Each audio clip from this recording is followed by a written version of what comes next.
mga kabarya, welcome again dito sa channel natin, Old Coins PH1611. So may hawak tayo dito, 10 centavo, Pandaka Pigmia 1991. Ito yung barya na 1991. So may kunting kalumaan na rin itong baryang ito. So ito yung 10 centavo na 1991. Try natin tingnan, update tayo dito sa source natin. So dito tayo kay Ucoin. So dito kay Ucoin ito yung Ucoin, may value, may selling value dito si Ucoin na 0.55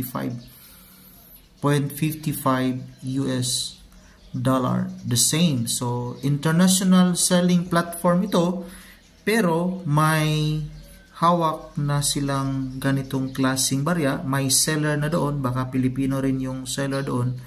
May hawak sila na 10 centavo na 1991. While try natin tinan dito kay, wala dito kay Carousel PH, pero dito tayo kay in.numista.com.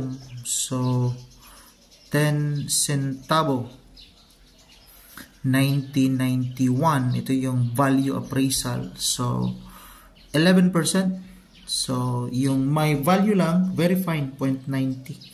Extra fine 21, almost circulated 31. So dito kay good, very good. Extra fine, walang value quotation, so mababa at halos dito lang sa very fine. So walang value sa mga ganitong klaseng barya. Yung totoo nga, per kilo na sa ngayon yung bintahan nito. Kasi walang buyer halos sa ganitong klaseng barya. So dito nga sa amin, may isang mall na pumunta yung taga Central Bank. Binibili yung mga lumang bill at saka yung ibang lumang coin. Kasi halos wala na pong value na bibili, except yung mga error at saka yung mga may limited edition lang po na klaseng barya. Maraming salamat, God bless, and enjoy your day.